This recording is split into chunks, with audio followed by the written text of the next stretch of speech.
Hace un par de meses, comencé mis clases en la Universidad Estatal de Chico.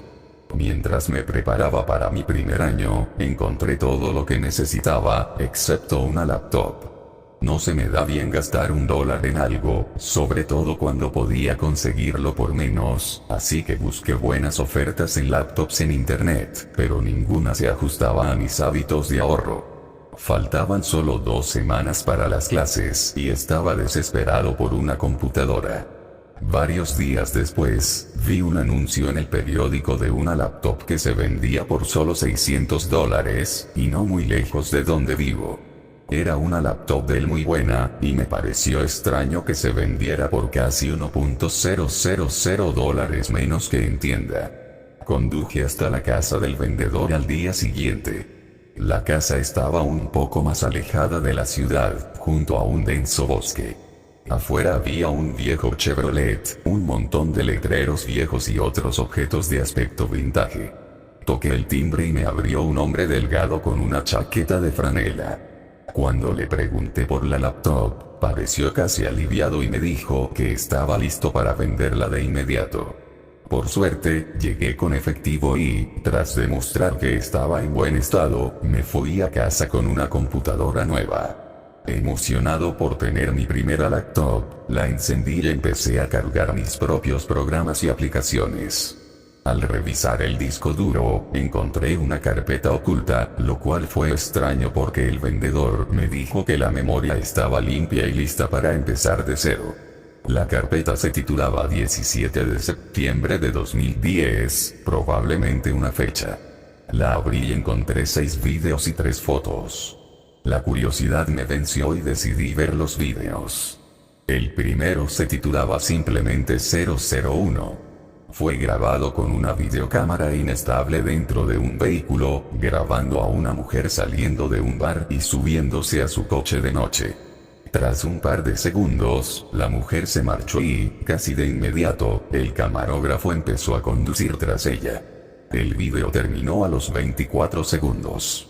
Casi parecía que el camarógrafo llevaba un buen rato esperando a la mujer. Pensándolo bien, en ese momento no me alarmó demasiado, solo me inquietó un poco. Abrí el siguiente video, titulado 002. Supuse que era la siguiente parte del primer video. Mi suposición era correcta, ya que comenzaba con la cámara encima de la consola, mirando hacia el parabrisas. Estaba lloviendo, lo que me hizo creer que esto fue poco después de que terminara el primer video. Apenas pude distinguir que el vehículo 2 autos delante de este era el mismo en el que se había ido la mujer del bar. Esto duró unos inquietantes 47 segundos, antes de que la cámara se apagara. Empecé a ponerme un poco nervioso, temiendo que esto fuera a peor. Pero, como si estuviera viendo un programa de televisión, quería ver hacia dónde se dirigía. Sin estar del todo preocupado todavía, decidí seguir adelante. El tercer video, por supuesto, se titulaba 003. Este fue el que me preocupó oficialmente. El clip comenzaba con las mismas manos temblorosas que el primero. Llovía a cántaros fuera del coche, y apenas podía distinguir una figura con abrigo de piel y paraguas caminando hacia la puerta de una casa. Solo podía suponer quién era esa persona y a quién pertenecía la casa. La figura entró en la casa y cerró la puerta. El silencio que siguió me inquietó mucho. Lo único que se oía era el sonido de la lluvia cayendo sobre el coche.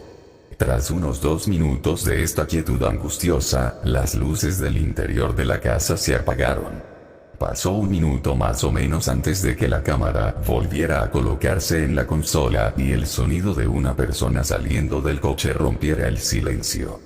Tras cerrarse silenciosamente la puerta del coche, se vio otra figura, esta vez encapuchada, caminando hacia la casa. Empecé a sentir un nudo en el estómago mientras el desconocido rodeaba la casa por detrás. Quienquiera que fuese, definitivamente no debería estar allí. Tras un par de segundos, las luces del exterior de la casa se apagaron. Estaba completamente oscuro, y solo la lluvia me alertó de que la cámara seguía grabando. El video terminó tras unos 9 minutos de lluvia y oscuridad. Ya estaba bastante seguro de que no se trataba de un proyecto inocente ni nada por el estilo, y empecé a sentirme estúpido por no haber comprobado la credibilidad del vendedor de portátiles. ¿Acaso la persona que acosaba a la mujer era la misma con la que me había encontrado antes? Durante toda la experiencia, tuve la idea latente de llamar a la policía, pero aún no estaba listo. A regañadientes, empecé el cuarto video, 004. Estaba oscuro otra vez, pero la lluvia había parado, y solo me quedaba el silencio. Poco después de empezar el video, distinguí el sonido de pasos sobre la grava, que se hacía más fuerte a medida que alguien se acercaba al vehículo. La puerta del coche se abrió, se encendió la luz del techo y vi que la cámara estaba ahora en el suelo, apuntando hacia el techo. Oí algo torpe de fondo y, de repente, un golpe sordo en la parte trasera de la camioneta. Un brazo obstruyó bruscamente la visión de la cámara y se vio como sacaban una lona grande del coche. Solo me rondaba por la cabeza una sola posibilidad, y esperaba que no fuera real. La persona recogió la cámara, la volvió a colocar en la consola y empezó a dar marcha atrás. Condujeron durante unos buenos 3 minutos antes de aparcar en un desvío y salir del coche para trabajar en la carga que llevaban. 6 minutos después, el coche fue trasladado de nuevo a otro sitio, y la cámara fue recogida y retirada del coche con disimulo. Ahora podía ver que era el mismo camión de basura que estaba delante de la casa del vendedor. Estaba a punto de llamar a la policía cuando la cámara giró hacia la casa. Era una casa completamente distinta a la que visité. Me sentí un poco aliviado, aunque no probaba nada. Al terminar el cuarto video, me preguntaba si estaba preparado para ver lo que venía después. Solo podía esperar que fuera una broma, o al menos que tuviera un final feliz. 005 empezó dentro de la casa. Estaba oscurísimo, y lo único que pude distinguir fue una figura que ocasionalmente caminaba frente a la cámara. También hubo silencio al principio, salvo por el ladrido ocasional de un perro afuera. Finalmente, se escuchó un pequeño sonido. Pronto se convirtió en un grito fuerte y apagado. Los temblores y forcejeos se hicieron más evidentes con el tiempo, al igual que el llanto. Se encendió una luz, y la cámara se levantó y enfocó al centro de la habitación, revelando a una mujer golpeada y ensangrentada atada a una silla. Por lo que pude distinguir, era, de hecho, la mujer del bar. La cámara enfocó su rostro durante lo que pareció una eternidad antes de detenerse. No podía creer lo que estaba pasando. Mi esperanza inicial de que fuera una película o algo parecido se había desvanecido hacía tiempo. Con solo un video por delante, empecé a temer por mi seguridad. Cerré la puerta con llave, cerré las persianas y seguí adelante. Comencé 006 con una pequeña esperanza de que esta mujer siguiera viva y pudiera salvarla. La última entrega de este horror comenzó en un baño. La cámara estaba colocada sobre la encimera, frente a un espejo, en el que podía ver una puerta. El único sonido que distinguía era uno familiar que destrozó mis esperanzas: herramientas eléctricas. Me senté frente a la pantalla durante lo que parecieron horas antes de que el sonido cesara. Más silencio. Luego, pasos pesados, acompañados de lo que parecía algo arrastrado. El pomo giró y la puerta se abrió. De la oscuridad del resto de la casa apareció una mujer de mediana edad vestida con lo que solo puedo describir como uniforme de laboratorio, con un respirador y un par de guantes largos de goma. Esto, por alguna extraña razón, me dio un pequeño alivio. En el reflejo, la mujer forcejeaba para arrastrar algo a la bandera. Al meterlo, vi que era una gran bolsa de basura negra. Sentí que estaba soñando. Era como ver una película de terror en la pantalla. Levantó la bolsa de la bañera, ahora vacía, salvo por las entrañas que aún se desprendían. Tomó la cámara y la colocó en el suelo, frente a la bañera. En el suelo, frente a ella, había un surtido de sustancias corrosivas y varios recipientes vacíos. La mujer empezó a verter los líquidos en la bañera, a lo que siguió un ruido espantoso que solo puedo describir como pop rocks mezclados con cocaína. El video terminó y me quedé desconcertado y presa del pánico. Finalmente abrí las fotos. La primera era una foto de la camioneta. La segunda era una foto de la niña, atada, antes de ser golpeada.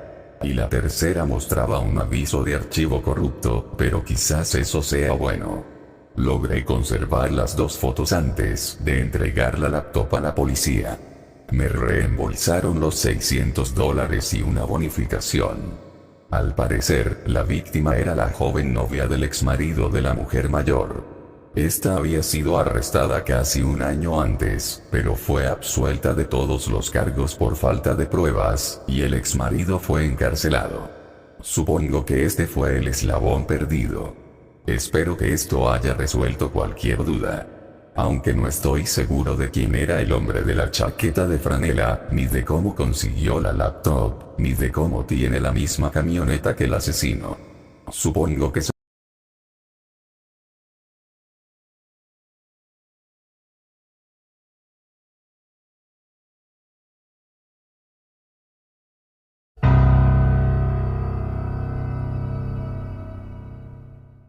¿Sabías que hay 1,5 galones de sangre en una persona promedio? Dijo Robert. Una de las chicas de nuestra mesa lo miró con disgusto y apartó la mirada. Robert era un tipo raro. Ninguno de nosotros era amigo suyo y no le prestábamos atención, así que fue una sorpresa ver su ser grasiento sentado en nuestra mesa.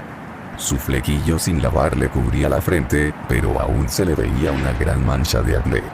Sus pequeñas gafas de media luna hacían que sus ojos parecieran desorbitados.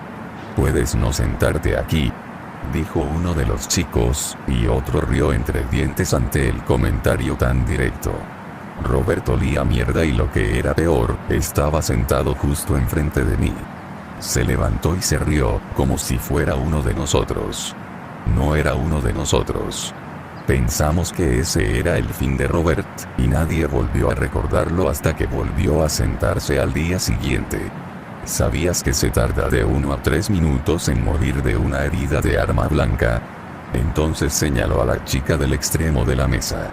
Ella moriría más rápido, rió entre dientes con torpeza, y todos lo miraron confundidos. «Vete a la mierda», dijo uno de los chicos. «Eres un bicho raro, vete a la mierda». Robert se quedó mirando, y luego volvió a hablar. Asustado, se levantó y se fue. Le conté a uno de los guardias de seguridad lo que Robert seguía diciendo, y me dijeron que ya no almorzaría allí. Pero, sorpresa, sorpresa, Robert regresó al día siguiente. ¿Sabías qué? Uno de los chicos lo tiró de su asiento. Su cuerpo regordete se cayó al suelo y sus gafas se rompieron con el impacto. Nadie defendió a Robert, ni siquiera los chicos detrás de nosotros. Todos sabían que era un monstruo. Robert se levantó de nuevo. Le sangraba la nariz como un grifo. «No me pueden hacer daño», exclamó con voz ahogada. El tipo volvió a golpearlo y lo empujó. Retrocedió hacia otra mesa y se estrelló contra un grupo de chicos. Se levantó, con la ropa empapada en comida, y se fue corriendo. No me sentí mal ni por un segundo. Era un completo pervertido, y todos asumieron que volvería buscando pelea. Movimos las mesas al fondo del comedor y esperamos. Robert entró e inmediatamente empezó a caminar hacia nuestra nueva mesa. Joder. Era un plan estúpido, pero pensamos que tal vez habría funcionado. ¿Sabías que la actividad cerebral puede durar 10 minutos después de que mueras?, dijo, y luego volvió a señalar a una de las chicas. Te sonreiría en esos 10 minutos. ¿Sabías que si vuelves a decir una estupidez así te voy a dar una paliza?, dijo uno de los chicos, y se levantó. Robert retrocedió y se rió entre dientes. El chico saltó por encima de la mesa. La cara de Robert tocó el suelo en 10 segundos.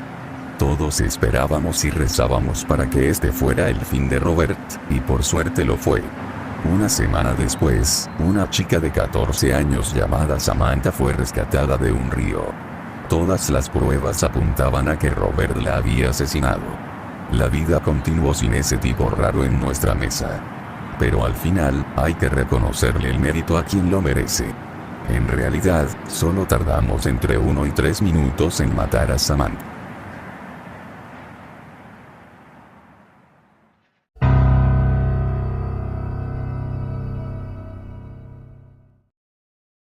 Me llevó más tiempo que a los demás niños dejar de ver dibujos animados. Me encantaban todos esos clásicos infantiles que salían en Cartoon Network, Nickelodeon y demás. Es curioso, si visitas cualquier blog nostálgico hoy en día, verás a gente actuando como si siempre les hubieran gustado los dibujos animados, pero apuesto a que hubo una época en que renunciaron a su amor solo para parecer geniales. Bueno, esto continuó durante mis primeros años de preparatoria y me aburría en la clase de informática.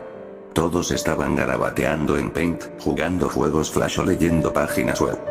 Teníamos uno de esos profesores a los que nunca les importaba lo que hiciéramos, siempre y cuando el trabajo estuviera hecho. Mi dibujo animado favorito en la época en que me estaba dando un atracón era Batman, la serie animada. Por aburrimiento, simplemente buscaba cosas al azar en buscadores. Primero escribí trivia de Batman, la serie animada, lo que me mostró un montón de datos curiosos sobre la serie.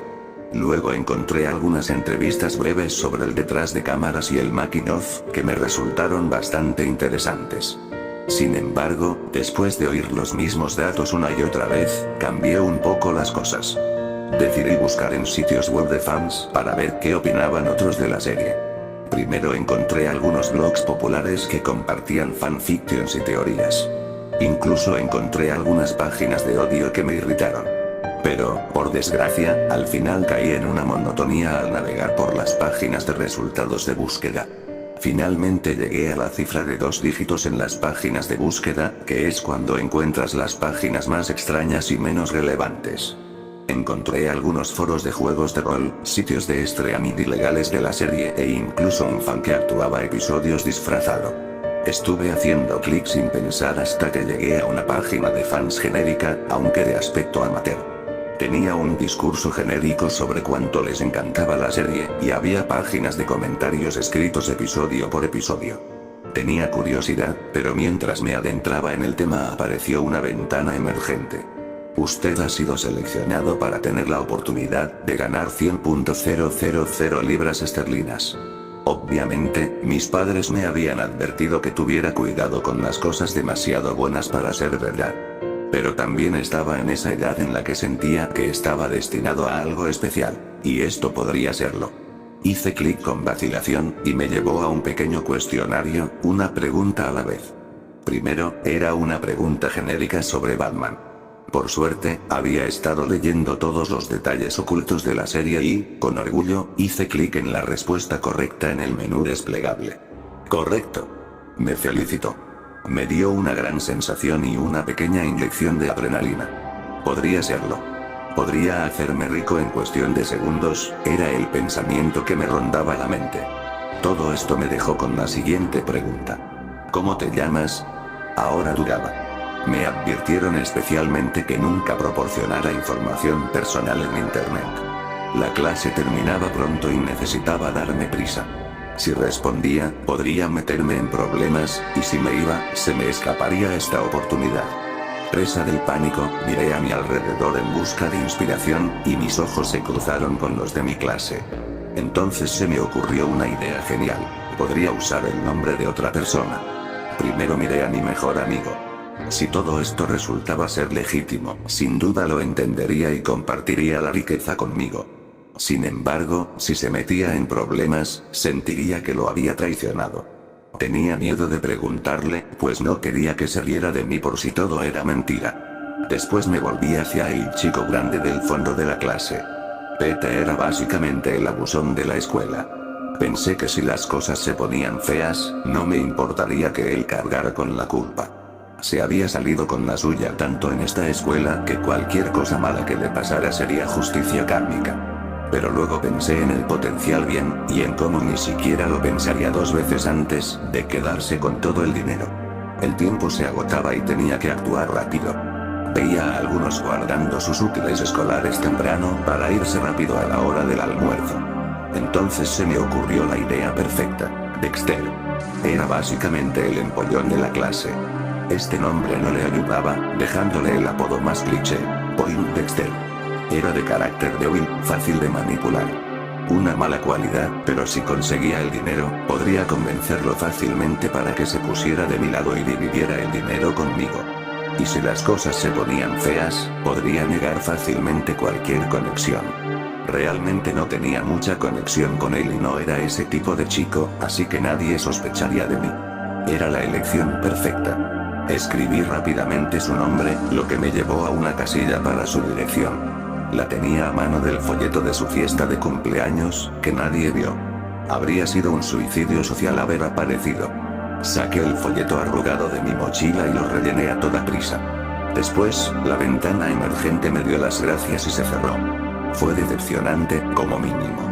Pero llegó justo a tiempo, ya que todos salían a comer en masa, y no quería parecer sospechoso. Así que cerré todo y me fui. Semanas después, y aparentemente no pasó nada. No quería preguntarle a Dexter al respecto, no quería parecer tonta por haber caído en semejante trampa, y no quería que supiera que estaba dando sus datos en sitios web al azar. Desde luego, nunca se comportó de forma diferente durante ese tiempo, así que supuse que no había recibido el dinero. Poco a poco me iba dando cuenta de que quizá me habían engañado. Lo observaba durante el almuerzo para ver si traía algo que indicara que había recibido dinero en secreto, pero solo sacó unos sándwiches sencillos y una barra de chocolate. Sin embargo, noté que se comportaba un poco nervioso. De vez en cuando levantaba la cabeza después de comer, miraba a su alrededor con los ojos muy abiertos y volvía a bajar a comer un poco más. Pensé que solo estaba cuidando a los niños que querían molestarlo. Era un blanco fácil para muchos acosadores. 1 o 2 semanas después, las cosas se hicieron más notorias, pero no para bien. Sus calificaciones empezaron a bajar. Ahora lo conocían como Poindexter por algo.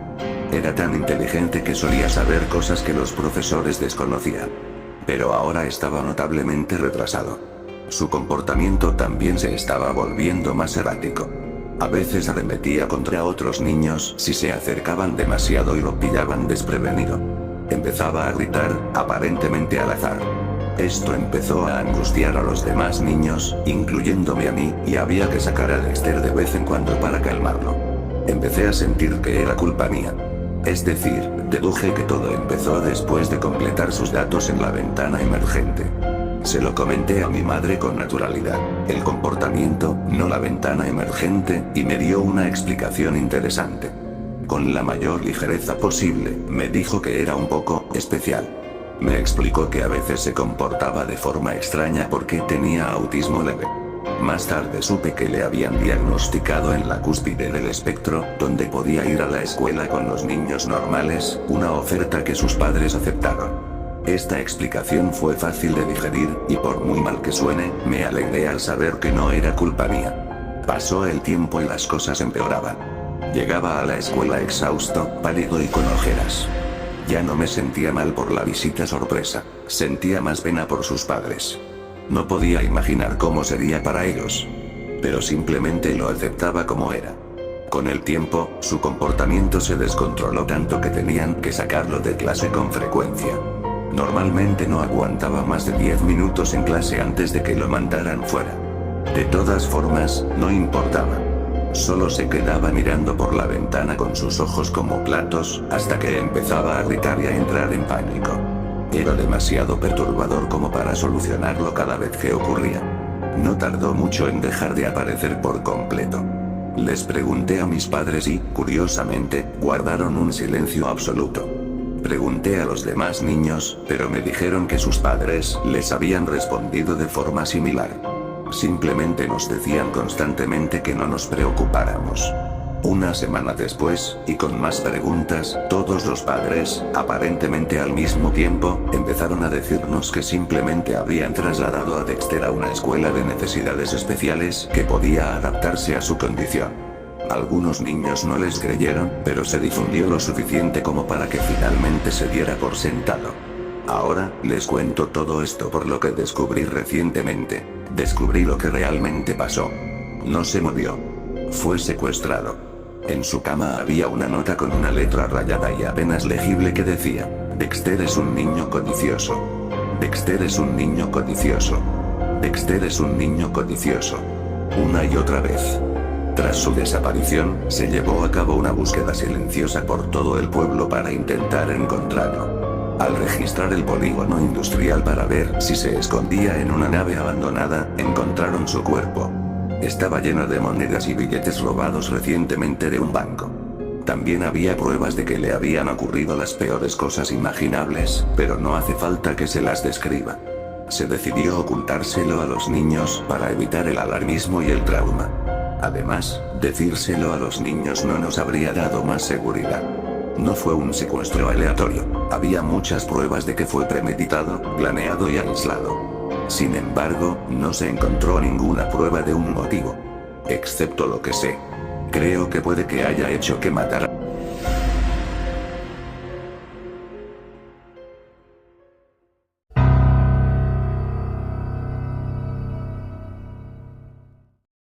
Ve hacia algún baño de alto tráfico. Debe ser un baño donde haya estado mucha gente, o no habrá la suficiente energía latente residual para poder hacer esto. El baño de un hotel es perfecto. Asegúrate que sea después de las 00, y asegúrate de que lleves 2 cigarrillos. Entre más fuertes sean los cigarros, más probabilidades de éxito tendrás. Siéntate a oscuras y fúmate uno de los cigarrillos. Asegúrate de que haya un espejo y que puedas ver tu reflejo siempre. La cereza del cigarrillo encendido te debe dar la luz suficiente para esto. Cuando te hayas fumado más o menos 3/4 del cigarrillo, el cuarto deberá estar lleno de humo. Tus ojos probablemente se pondrán llorosos, pero no parpadees. No quites la vista de tu reflejo en el espejo por nada del mundo. Si parpadeas, todo lo que hayas hecho hasta ahora será en vano. Te darás cuenta de que tu reflejo se desvanecerá en la oscuridad. Sin embargo, la cereza del cigarro se separará en 2 ojos rojos. El humo del cuarto se empezará a condensar, y antes de que te des cuenta de lo que ha pasado, una figura estará sentada a tu lado. Te pedirá un cigarrillo, esta es la razón por la que te pedí que trajeras 2. Dale el cigarro a la figura, el cual se encenderá por sí solo en cuanto lo lleve a su boca. En este momento, puedes preguntarle lo que tú quieras, y siempre te dirá la verdad. Cualquier cosa que se te ocurra. Asegúrate de estar pendiente de cuánto ha fumado del cigarrillo. Cuando esté a punto de terminarse el cigarro, el humo de tu cigarro empezará a definir más de sus facciones, haciéndolo más material que etéreo. En este momento, párate y arráncale sus ojos de un movimiento. La figura deberá estar en su mayoría en humo, así que tus manos atravesarán su cabeza. Si dejas que termine su cigarro, él te atacará, seguramente tomando tu vida. La figura gritará y te insultará, y la mano con la que arrebataste sus ojos arderá intensamente. No abras tu mano. Aunque los ojos se hayan casi desvanecido, pueden aún ver. Corre hacia el interruptor de luz y préndelo. Esto desvanecerá la forma física de la figura y lo regresará a su forma etérea. Abandona el cuarto, y espera hasta después de las 3 am para abrir tu mano. Probablemente el ardor sea insoportable, pero si abres la mano, todas las luces de donde estés se apagarán, permitiéndole a la sombra regresar y tomar venganza. Quizás tengas marcas en la palma de tu mano cuando la abras, aunque cauterizadas sanadas. A partir de ahora, no podrás nunca estar en un cuarto a oscuras con un espejo, porque la figura podrá seguirte gracias a las marcas de tu mano. Después de esto, quizás sientas más frío de lo normal, sin importar lo cálido del lugar donde estés. A partir de ahora, tendrás muchas pesadillas, pero en ellas, tendrás la habilidad de una especie de sexto sentido. Podrás ver eventos futuros cercanos, quizás cosas horribles. Cosas que solo tú sabrás, ya nunca podrás detener. Supongo que, es un pequeño precio a pagar por el conocimiento absoluto.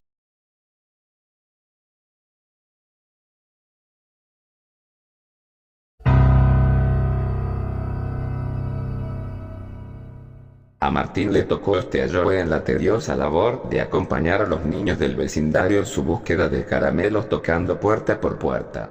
Todos los años uno de los padres era el encargado de vigilar a los pequeños mientras corrían alegres acumulando dulces y chocolatinas. No es que a Martín no le gustaran los niños, los adoraba, pero tener que controlar a tanto pequeñajo era un trabajo agotador. A su hijo de 8 años le podía pegar un par de gritos para calmarlo, pero cuando su misión era vigilar los hijos de los demás, su función era mucho más difícil. Aún así tenía que reconocer que lo estaba disfrutando más de lo que esperaba. Los niños se estaban portando muy bien y estaba viendo a su hijo disfrutar. Además, los vecinos del barrio residencial donde vivía eran realmente amables con los niños e incluso con él, ya que varios le ofrecieron golosinas y le daban ánimos con el arduo trabajo que controlar a más de una decena de fierecillas.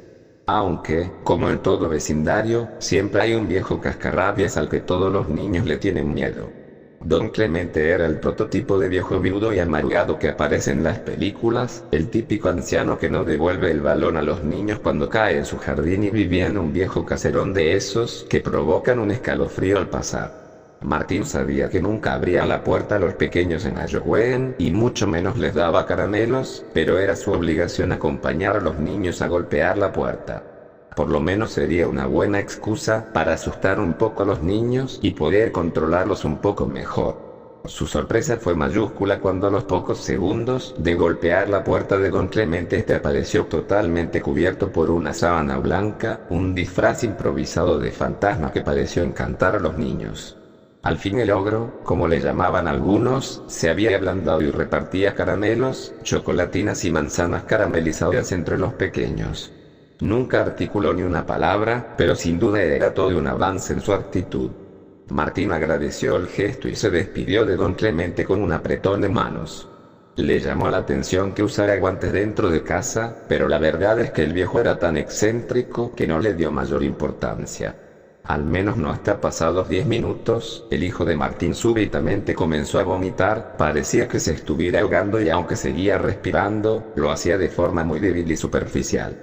Segundos después comenzó a convulsionar en el suelo y sus labios tomaron un color azulado. El tiempo que tardó en llegar la ambulancia se le hizo eterno.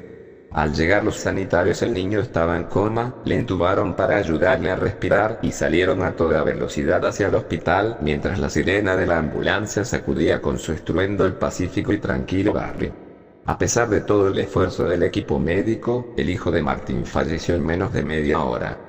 El médico de guardia nunca había visto un caso como el de esa noche, pero sí había leído mientras cursaba medicina un caso similar. Un envenenamiento por cianuro. Rápidamente revisó la mochila que aún llevaba el cadáver del niño y encontró la bolsa de caramelos que había recolectado Halloween. Un inconfundible olor a almendras amargas, olor que normalmente tiene el cianuro, se desprendía de una de las chocolatinas. Al abrirla encontró en un interior un polvo blanco que claramente alguien había introducido dentro del chocolate. Siguió abriendo chocolatinas y encontró en algunas más el polvo, y algo aún más inquietante, al partir una de las manzanas caramelizadas, encontró en su interior cuchillas de afeitar y agujas. Sin duda alguien había decidido envenenar a todos los niños del barrio, o al menos provocarles daños graves con agujas y cuchillas escondidas dentro de la comida. El médico salió corriendo al pasillo y sujetando fuertemente por los hombros a Martín, le empezó a preguntar si había más niños con su hijo. Debemos avisar al resto de padres que no dejen comer nada a los niños, no podemos permitir que ningún niño más muera. El médico, en su afán por salvar vidas, no había recordado avisar al padre de la muerte de su hijo. La cara de preocupación de Martín cambió inmediatamente a una de total desolación. ¿Ningún niño más? ¿Qué le ha pasado a mi hijo? ¿Dónde está? Martín apartó al doctor y entró a empujones en la sala donde habían atendido a su hijo. Destrozado por el dolor de la pérdida, se sentó en el suelo mientras abrazaba el cuerpecito sin vida de su hijo. Las lágrimas pronto se convirtieron en un rostro de rabia, mientras el doctor le explicaba que habían encontrado restos de cianuro en las golosinas que alguien había regalado a los niños, e incluso dentro de una manzana habían agujas y cuchillas de afeitar. Martín recordó cuál fue la única casa donde habían regalado manzanas caramelizadas y entonces empezó a atar todos los cabos. La amabilidad sin precedentes de don Clemente, porque llevaba guantes dentro de casa, y que su hijo minutos después de la visita comenzara a sentirse mal. Sin mediar palabra salió corriendo del hospital, al que justo en ese momento llegaba otro niño con los mismos síntomas de su hijo. Martín, reconociendo a su vecina, le dijo que avisara por teléfono al resto de madres que no dejaran comer nada a los niños. No dijo nada más, ya que subió a un taxi y salió rumbo a la casa de don Clemente. Martín no era un hombre muy corpulento, pero cualquier persona que se hubiera cruzado con él hubiese dado un paso atrás al ver su rostro desencajado por la furia. De un patadón reventó la puerta de entrada de don Clemente y entró en su casa con la intención de matarle con sus propias manos. Pero al llegar a la habitación del viejo, se dio cuenta de que alguien se le había adelantado. Don Clemente estaba tirado en el suelo con la cabeza destrozada y restos de sangre seca manchaban la alfombra sobre la que estaba tendido su cadáver. Pocos minutos después llegó la policía y encontró a Martín sollozando y sentado en la cocina de don Clemente mientras sostenía una carta en la que el verdadero asesino había escrito: Feliz Halloween. Un forense determinó que el viejo llevaba muerto varias horas y no pudo ser quien entregó los dulces envenenados. Alguien, amparado por un disfraz improvisado de fantasma, había suplantado al anciano y envenenado a los pequeños. Esa noche fallecieron 4 niños y varios más sufrieron cortes y pinchazos en sus bocas al comer chocolatinas.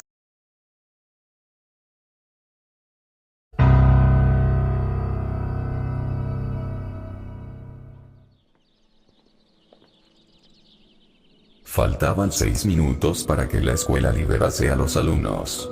Tom se sentaba al lado de la ventana. Hacía su tarea de matemática, cuando un objeto en el césped llamó su atención. Parecía ser una fotografía. Cuando terminaron las clases, corrió a donde había visto aquel papel. Levantó la foto y sonrió. Tenía la imagen de la chica más hermosa que había visto en su vida. Vestía un vestido, unas medias y unos zapatos rojos, y su mano formaba el símbolo de amor y paz.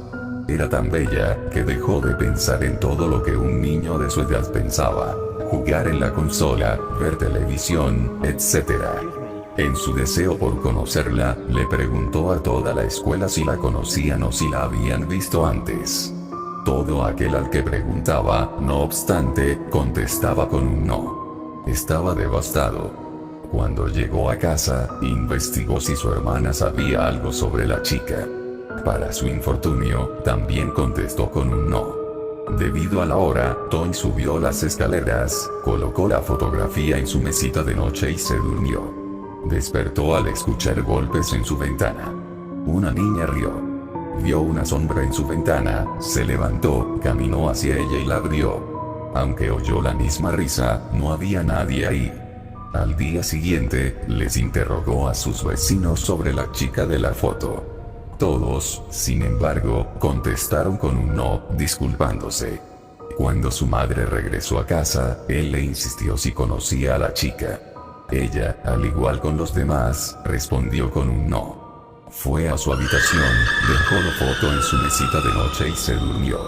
Una vez más, un golpe lo despertó. Esta vez tomó la foto y siguió la risa.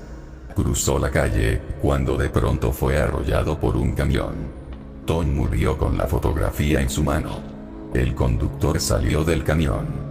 Pese a sus intentos de ayudarlo, ya era demasiado tarde. Vio la fotografía en su mano y la tomó. Observó a una linda chica levantando 3 dedos.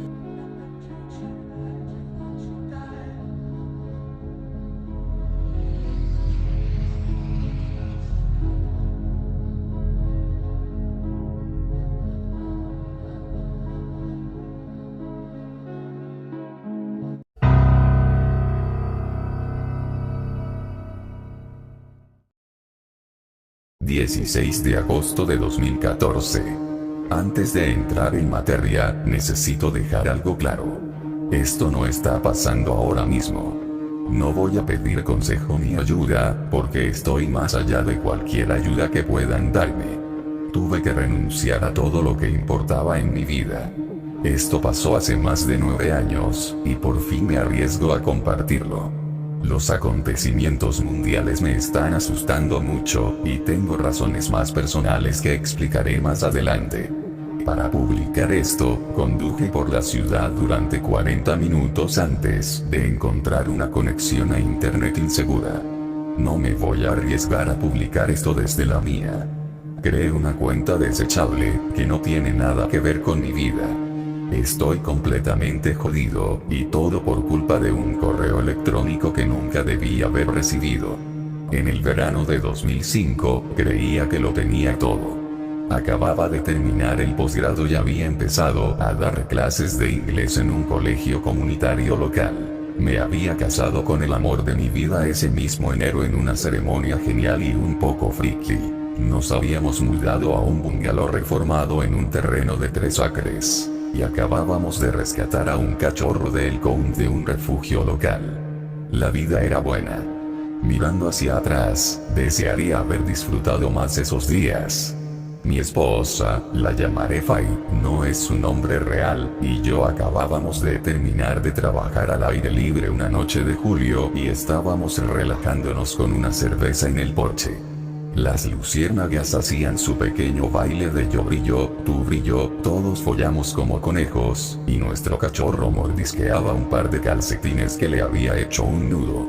Le pregunté a Fay si le importaría que revisara mi correo electrónico antes de acostarnos. Esperaba una notificación sobre las clases que iba a impartir en otoño y tenía muchas ganas de usar mi título. Fay se fue a la cama y yo abrí mi correo electrónico del trabajo.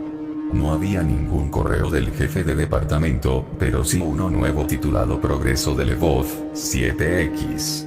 Pensé que era spam, pero impulsivamente hice clic. La dirección del correo estaba literalmente a 2 letras de la mía, y venía con un archivo adjunto titulado Resultados y Sugerencias del I-7X. Estaba dirigido a un hombre llamado Mark, y decía lo siguiente: Marca, adjunto los resultados preliminares del último lote de pruebas de Lvov, 7. La generación X parece resistir mucho mejor las modificaciones. Recuerda que esto es solo para los ojos, así que no lo imprimas ni nada. Eres nuevo aquí, y todos creemos que tu ayuda es lo que realmente nos ha permitido despegar. Si tienes algo que añadir, házmelo saber lo antes posible. Si esta generación aguanta, tendremos un informe trimestral mucho mejor para los peces gordos que el de la última vez. No te pongas la corbata con la mancha de mostaza, ¿vale? Reagan no tenía ni idea de quiénes eran esas personas, y no reconocí el dominio del correo electrónico. Lo único que pude entender fue de Trick. Justo cuando terminaba de leerlo, Fay me llamó y me preguntó si estaba listo para irme a la cama. Le dije que solo tardaría 1 minuto, con el cursor sobre el enlace de descarga del PDF. Con toda la razón, me decía que borrara el correo, que fingiera no haberlo visto, pero, como probablemente se habrán dado cuenta, era joven e impulsivo. Hice clic en el enlace de descarga y, tras unos segundos, el archivo descargado apareció en mis descargas. Lo abrí, esperando que estuviera bloqueado con contraseña. Bueno, por el tono del correo, ¿no te parece? No lo estaba. Joder, ojalá lo hubiera estado. Al abrirlo, me bombardearon con frases tan cargadas de jerga científica que me costaba incluso analizarlas. ¡Qué barbaridad! Estudié humanidades, por Dios. Sin embargo, había un diagrama que reconocí por tener un amigo de la universidad que se especializaba en epidemiología. Parecía la imagen de la derecha. Para aquellos que no lo sabéis, eso es el ébola. Lo hojeé hasta que finalmente encontré un párrafo que resumía lo que me había costado leer. Con la iteración de Lvov, 7X y la contratación de nuevo personal, creemos haber satisfecho por fin los principales deseos del cliente. El Lvov, 7X contiene las siguientes modificaciones respecto al Lvov, 0 base. A. Mayor tiempo de incubación de 12 a 40 días en comparación con la incubación de 2 a 12 días de Lvov, 0. B. Suprimió la falta de apetito común en Lvov, 0, eliminando así una de las principales herramientas de diagnóstico. C. Mayor durabilidad del virus, lo que le permite permanecer caliente hasta 8 horas fuera del cuerpo humano. Ver pruebas y ENVA para datos aplicables. D. Disminución de la tasa de aumento de la fiebre en un 20%, lo que permite hasta un 35% más de tiempo antes de que el paciente quede inmovilizado. Aparté la silla del ordenador y me quedé mirando fijamente un minuto. Me froté los ojos y releí el párrafo una y otra vez. No podía creer lo que leía. ¿Qué sentido tendría esto? ¿Quién querría estos cambios en un virus ya mortal? Respiré hondo y me obligué a relajarme. No era un experto en nada relacionado con el ébola, pero una de mis fortalezas siempre había sido mi capacidad para pensar con originalidad y superar mis propias suposiciones. Me pregunté, ¿qué propósito tendrían estos cambios? ¿Cuál sería el objetivo? Al preguntarme eso, la respuesta me llegó rápidamente. No se trataba de crear una vacuna ni de querer eliminar el peligro del virus. Alguien estaba alterando el ébola para hacerlo menos visible y menos fácil de diagnosticar. Alguien estaba creando una versión del ébola que no se extinguiría por sí sola. Una versión del ébola que podría ser una pandemia. Mierda santa. Santa. Jodida. Mierda. En piloto automático, copié el archivo en una memoria USB y lo guardé en mi bandolera del trabajo. Marqué el correo como no leído y lo borré, y luego subí a acostarme. Mientras Fay roncaba a mi lado y el cachorro se acurrucaba en mi cuello, no pude conciliar el sueño. No tenía ni idea de qué hacer. Debería ir a la policía, a las noticias. Debería olvidarme de lo ocurrido. Finalmente me quedé dormido y me levanté a la mañana siguiente. Dudé en contarle a Fay lo del correo electrónico, nunca le había ocultado nada en los 4 años que llevábamos saliendo, pero decidí no hacerlo. Por lo que sabía, no era nada, y no había motivo para preocuparla. Conduje al trabajo e intenté olvidarlo. Me esforcé por ubicar mi oficina a mi gusto y estaba a punto de llamar a Fay para que nos encontráramos a almorzar cuando 2 hombres con trajes oscuros llamaron a la puerta abierta. ¿Sí? Pregunté. ¿Dr. George? Preguntaron. No, ese no es mi verdadero nombre. No lo encontrarán. ¿Sí? Repetí. Este es el señor Rain y yo soy el señor Froll, dijo uno de ellos. Si me preguntaran ahora, no sabría distinguirlos. Ambos eran hombres blancos de mediana edad, de cabello castaño, bien afeitados y con gafas de sol oscuras. Quizás recibiste un correo electrónico del servidor de nuestra empresa por error anoche. ¿Lo hiciste? Bueno, voy a tener que cortar aquí. La familia a la que le estoy robando el wifi ha mirado mi coche por la ventana 4 veces, y ahora alguien tiene un teléfono en la mano. Tendré que tener más cuidado la próxima vez. Volveré en cuanto pueda. Cuídense. 16 de agosto de 2014. Bueno, todos de vuelta. Esta vez estoy siendo un poco más cuidadoso. Sigo pirateando el wifi de esta familia para publicar esto y navegar un poco por Reddit, pero ya estoy aquí en pleno día. La única en casa, por lo que veo, es mi esposa / madre, y aún no me ha visto. Algunos de ustedes probablemente se estarán preguntando por qué me molesto en conducir 40 minutos para hacer esto. No me siento cómodo ni siquiera escribiendo esto en mi red doméstica, y mucho menos publicándolo desde allí. He vivido en 60 ciudades diferentes desde que esto pasó, y me gusta donde estoy ahora. De verdad que no quiero tener que mudarme otra vez. De todos modos, cuando tuve que salir la última vez, se me acercaron 2 hombres de traje. En ese momento, nunca había agradecido tanto a mis abuelos por enseñarme a jugar al póker. Fruncí el ceño y miré hacia arriba, a la izquierda, como si intentara recordar. Por si se lo preguntan, la idea de que mirar hacia arriba y a la izquierda implica decir la verdad, mientras que lo contrario implica mentir, es un mito. Sin embargo, no impide que la gente lo crea. Les dije que lo había recibido, pero que lo había marcado como spam y lo había borrado. ¿Les importaría enseñárnoslo? Preguntó uno de ellos. Sonrió y se quitó las gafas de sol, probablemente para parecer más cordial. El segundo se las dejó puestas, lo que impedía ver hacia dónde miraba. Si no preguntamos, nuestros jefes nos darán una paliza, dijo sin gafas. Acepté y entré en mi correo electrónico de la universidad.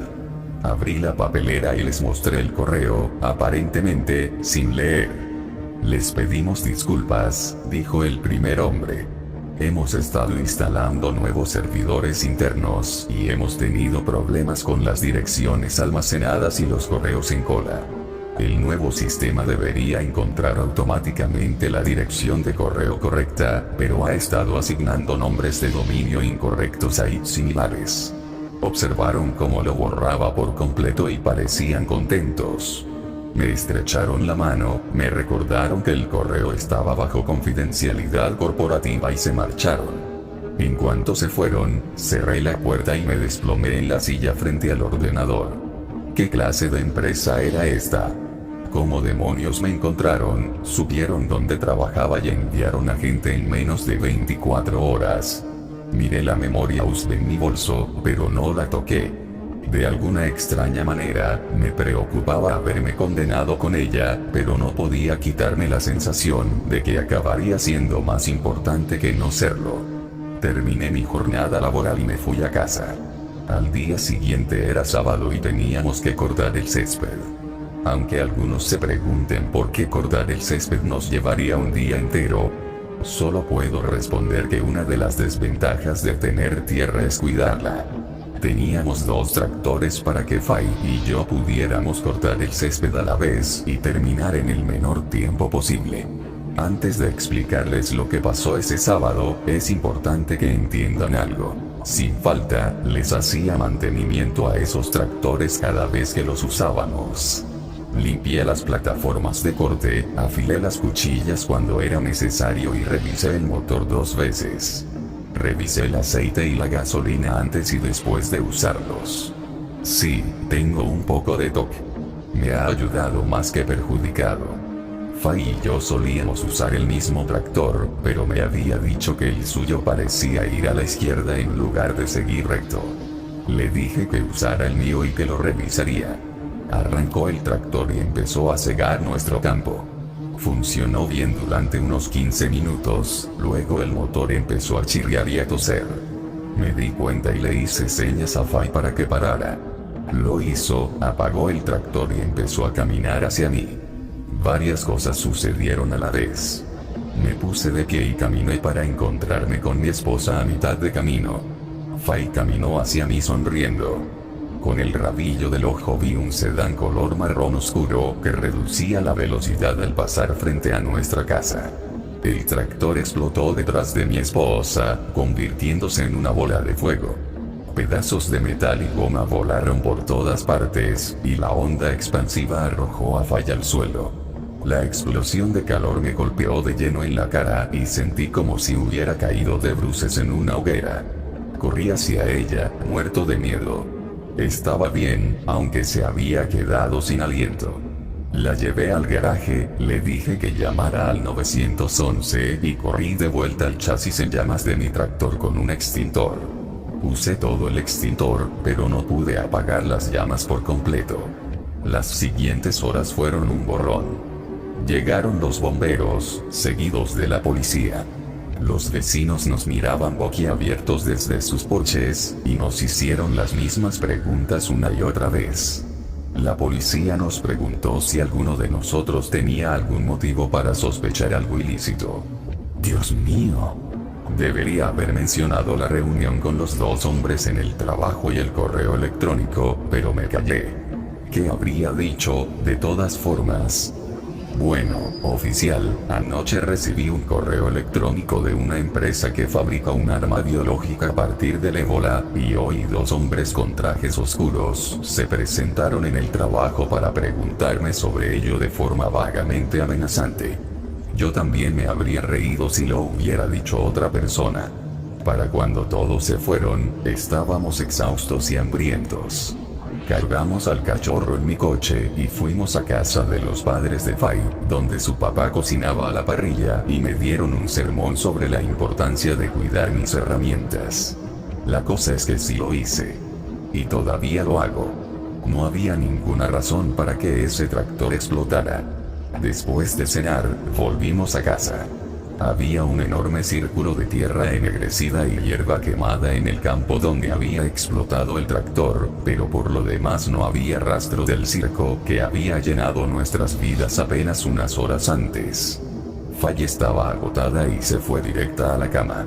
No podía dormir. Repasaba constantemente cada revisión del tractor, intentando ver dónde podía haberme equivocado. Las tuberías de combustible no estaban sueltas, por mucho que mi suegro insinuara. No había ninguna razón para que explotara.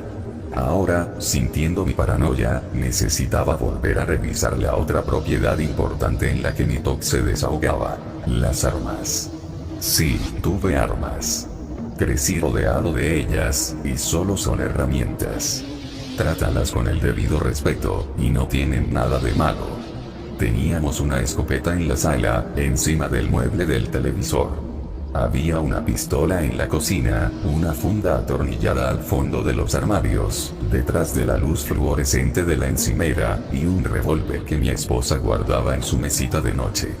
Por último, tenía un Maresleg en el sótano, escondido en la despensa, tras hileras de tarros de cristal llenos de peras y melocotones. Las limpiaba todos los domingos, desarmándolas y asegurándome de que estuvieran en orden. Al recorrer la casa revisando cada arma, me di cuenta de que faltaban los percutores. Repito, faltaban los percutores de las armas que limpiaba cada domingo como un reloj. La única arma que no había sido manipulada era la Maresleg que estaba abajo. Las líneas de polvo ni siquiera habían sido interrumpidas y el arma aún podía disparar sin complicaciones. Subí de nuevo y me senté en la sala, intentando que mi esposa descansara mientras yo sufría una crisis nerviosa. En menos de 24 horas, me enteré de que una empresa aparentemente fabricaba un arma biológica contra el ébola. Me confrontaron hombres trajeados que decían representar a dicha empresa. Uno de mis tractores explotó y casi mata a mi esposa, y al llegar a casa descubrí que alguien había manipulado mis pertenencias para impedirme defenderme. ¿Qué carajo estaba pasando aquí? Mi primera preocupación era Fay. Nos atacaban a las dos. Solo a ella. ¿Cómo podría protegerla? Repasé el día y recordé el sedán marrón que pasaba cuando explotó el tractor. No tenía nada destacable, pero el instinto me decía que lo buscara de nuevo.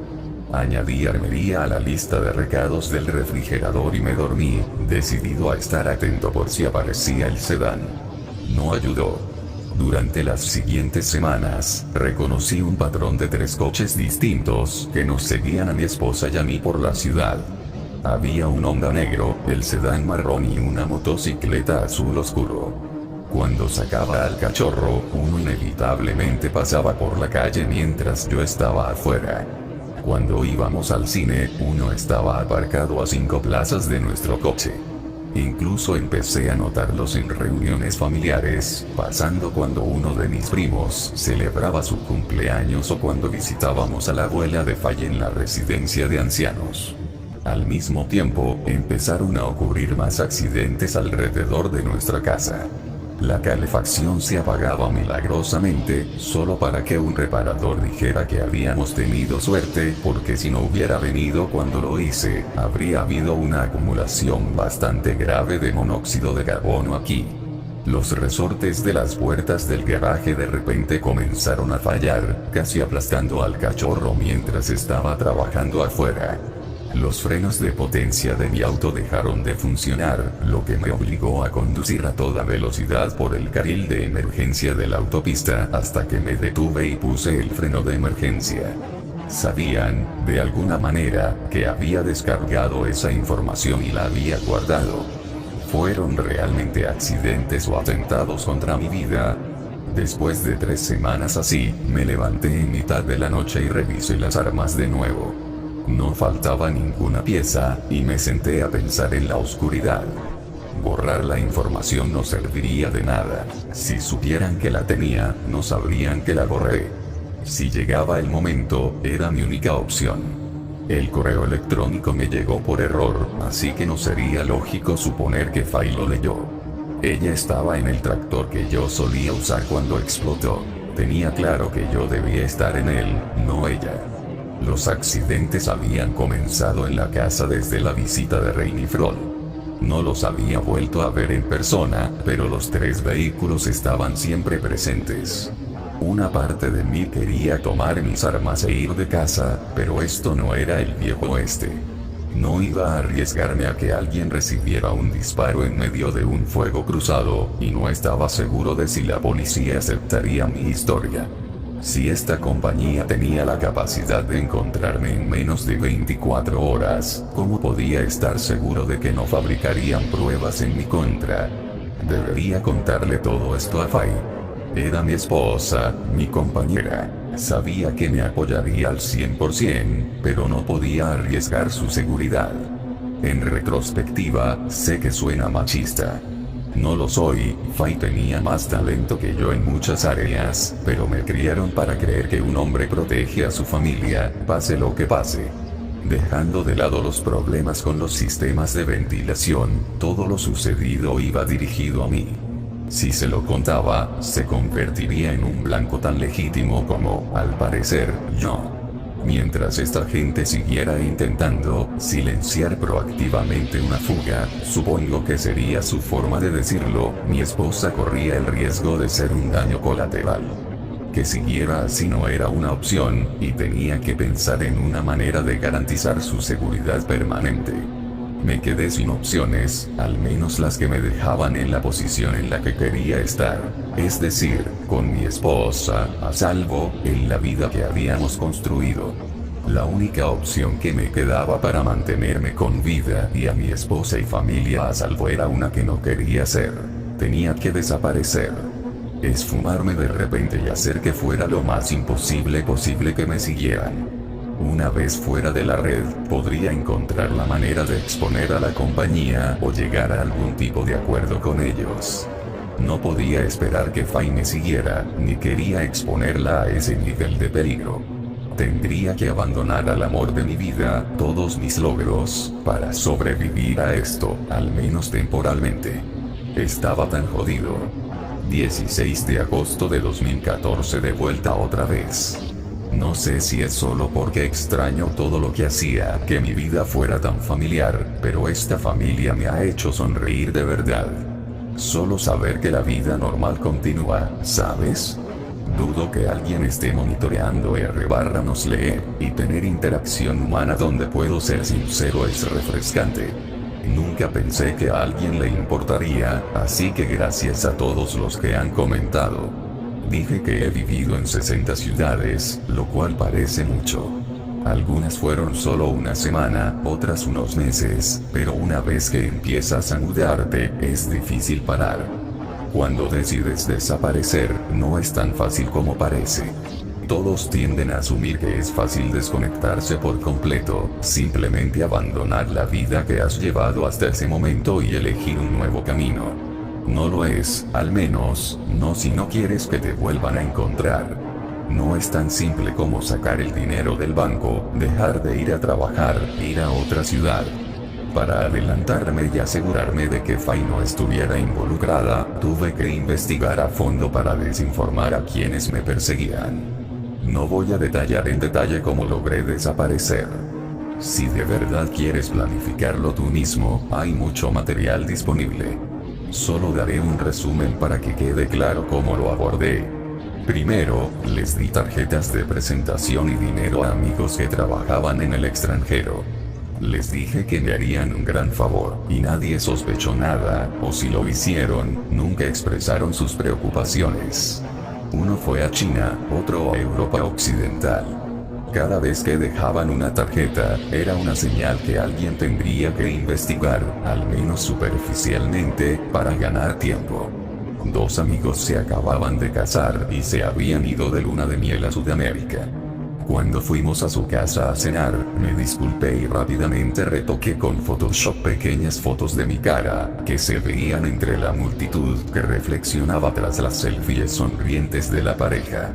Cuando las fotos se publicaran en Facebook, cualquier tipo de reconocimiento facial, con suerte, me encontraría en segundo plano y, de nuevo, exigiría una investigación más exhaustiva. Por último, elegí 4 pueblos al azar en un mapa. Compré un celular prepago y, cuando debería haber estado trabajando, busqué apartamentos en alquiler en esos lugares. Llamé y pedí citas para verlas, citas que nunca tuve intención de cumplir. Llamé a compañías de agua, cable e internet, revistas, todo para configurar suscripciones o fechas de instalación falsas a sabiendas. Para quienes leen esto y se estremecen y piensan, ¡qué imbécil! Pueden guardarse su disgusto. Cuando una empresa así viene a un lugar a hacer una instalación y no hay nadie, simplemente no la instalan. No les importa. Para los números de devolución de llamada de todas esas citas, me aseguré de dar el número a la comisaría de policía o autoridad federal más cercana. Dudaba que quienes enviaron el correo electrónico se preocuparan, pero tenía toda la intención de dejar claro que me reuniría con ellos paso a paso.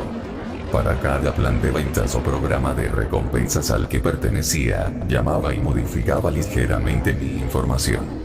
Escribía mal mi nombre a propósito, les pedí que fijaran mi dirección a una de las 4 ciudades que había elegido o a un apartado postal que había pagado por adelantado solo para esto. Todo se hacía con un solo propósito: agilizar al máximo la búsqueda de todas las pistas que pudiera, para tener tiempo de encontrar una salida a este lío. Para asegurarme de no perder la información que había guardado en la unidad luz del correo electrónico, imprimí todo 2 veces y envié cada juego de copias a un apartado postal diferente, propiedad de empresas privadas. Nuevamente, esto no es un instructivo, pero es una manera fácil de explicarlo. Caja A, todo falso. Pueblo que nunca planeé visitar. Caja B, todo falso. Pueblo que nunca planeé visitar. Caja C, real, envié una copia aquí. Pueblo adyacente a un lugar que conocía. Caja D, real, envié una copia aquí. Pueblo al que planeaba ir, para empezar. Todo el tiempo, tuve que mantener a Falla al margen. Me mataba verla sonreír, jugar con el perro o escucharla murmurar te quiero mientras se dormía a mi lado. Si hubiera podido, habría retrocedido hasta justo antes de abrir ese maldito correo y habría seguido sentada con ella todo el tiempo que pude. Logré mantener mis esfuerzos por desinformarla, pero los accidentes seguían ocurriendo. Nuestro horno se rompió y la resistencia no paraba de calentarse. Tuve que cortar la electricidad de toda la casa para evitar un incendio. De camino al trabajo, el semáforo falló justo cuando se puso en verde para mí, y se quedó verde también para los carriles contrarios. Casi me atropella un anciano que conducía un coche en plena crisis de la mediana edad, y tuve que sujetar el volante con fuerza para no gritar. Una tarde, Fay sacó a Sigmund, por fin le habíamos puesto nombre a nuestro pequeño rescatado, a pasear por el patio trasero. La oí gritar y salí corriendo con la escopeta. No sabía qué esperar, pero sabía que no iba a caer sin luchar. Ella sostenía al cachorro, temblando, y señaló el campo. Incluso desde esa distancia, pude distinguir la serpiente de cascabel moviéndose entre la hierba. Me dijo que el cachorro la había notado antes que ella, y que apenas tuvo tiempo de tirar de la correa y alejarse cuando la serpiente se enroscó sobre sí misma y empezó a cascabelear. Salí, apunté, y de repente, la sangre de serpiente se enfriaba en un círculo de 1,5 metros. Fay se quedó conmocionada y me preguntó si alguna vez había visto una. Le respondí que no, y aunque técnicamente estábamos cerca de una, nunca había visto una serpiente como esa en una zona poblada como donde vivíamos. Estos accidentes se volvían cada vez más desesperados. No me cabe duda de que si simplemente hubieran querido matarme, podrían haberme disparado. Desde mi perspectiva, parecía evidente que el resultado deseado era silenciarme para siempre sin que se sospechara nada. No me quedaba tiempo. Desaparecí un martes por la mañana temprano. Ya había consultado con un abogado y había redactado los papeles del divorcio. Le di a Fay todo menos unos cientos de dólares. No quería divorciarme de ella, pero tenía que seguir insistiendo en que no sabía nada del I-7X ni de los planes para convertir el ébola en un arma. La besé en la mejilla mientras dormía y me vestía en silencio. Había estado empacando lentamente durante unos días, una pastilla de jabón por aquí, una camisa por allá, y estaba lista para irme sin más. Al levantarme, Sigmund bostezó y me miró, meneando la cola. Tuve que morderme la lengua para no llorar, mientras le rascaba detrás de las orejas y lo besaba, intentando memorizar su olor y la sensación de la piel de Fay bajo mi mano. Firmé los papeles del divorcio y los dejé en la encimera de la cocina. Intenté escribir una nota para darle alguna explicación, pero no llegó a nada, al menos nada que la mantuviera al margen de lo que tenía que dejar. Terminé escribiendo "lo siento, siempre te querré" y lo dejé ahí. Dejé atrás todo lo que amaba, en un último esfuerzo por mantenerlos a salvo. Fue solitario y aterrador. He estado huyendo desde 2005. 9 años. 9 años largos y jodidamente solitarios. No paré de mudarme durante los 2 primeros años. Me quedaba en un mismo sitio no más de 2 meses antes de empacar y mudarme. Hice trabajos esporádicos, siempre me pagaban en negro y mentía con una sonrisa cada vez que alguien me preguntaba de dónde era o por el anillo que llevaba colgado del cuello. A lo largo de los años, he intentado 3 veces hacer llegar las pruebas que tengo a personas que podrían ayudarme. 2 eran políticos y 1, periodista. Sospecho que reconocerán sus nombres: Larry Craig, Anton Weiner y Tim Russert. Elegí a estos políticos no porque fueran duros con las armas biológicas o el vasto complejo militar industrial, sino porque representaban a estados lejanos al mío. Cuando contacté con Craig el 23 de agosto, su equipo parecía distante, pero interesado. 4 días después, encendí la radio y escuché que Roll Call informaba que lo habían arrestado por conducta lasciva. Mierda santa. Después de eso volví a pasar a la clandestinidad durante la mayor parte de un año, moviéndome y siempre con la vista puesta en lo que me rodeaba. Luego contacté a Russert, contacté a su equipo y le expliqué que tenía una historia que solo le confiaría el propio Russert.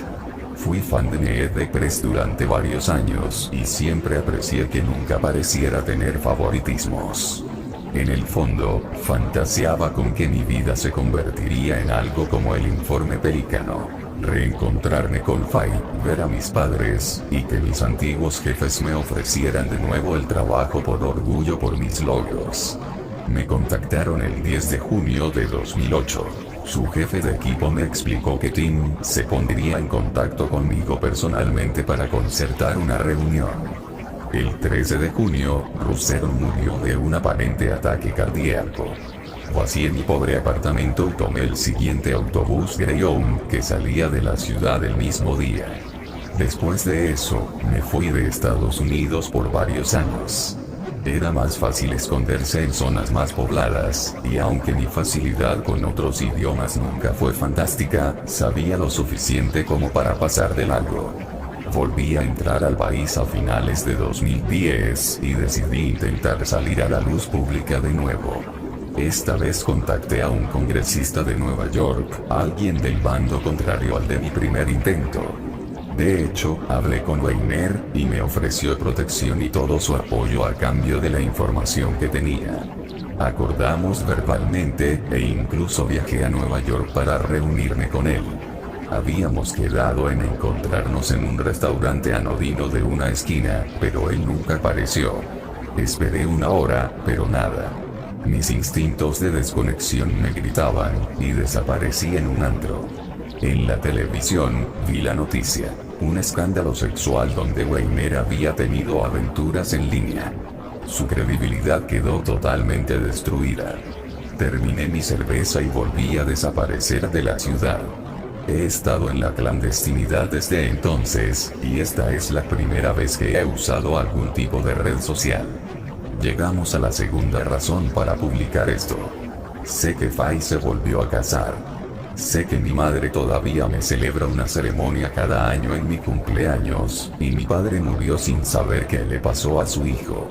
Sé que Fai estaba en Reddit desde el inicio del sitio, y este subreddit es justo lo que le interesaría.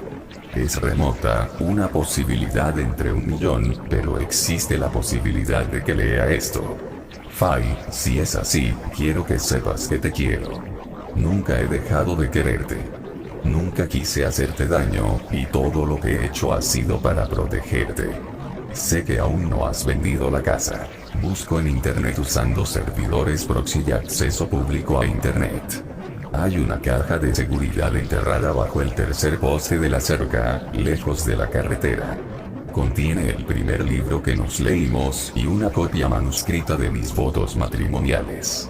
Esperaba dártela en nuestro 30º aniversario de bodas, pero no parece probable. Haz lo que quieras con ella. Te amo. 22 de agosto de 2014. Bueno, no puedo quedarme aquí mucho tiempo. Quería abordar algunos temas en una publicación más larga, pero han ocurrido acontecimientos que ya no me permiten hacerlo. Esta será mi última actualización en muchísimo tiempo. Cuando me desperté esta mañana, encendí la radio y me di cuenta de que la había cagado. La cagué fatal. La familia a la que le había estado dando la espalda a internet sufrió un allanamiento anoche. Las noticias informan que un equipo de 4 hombres enmascarados irrumpió en su casa a las 3 de la mañana.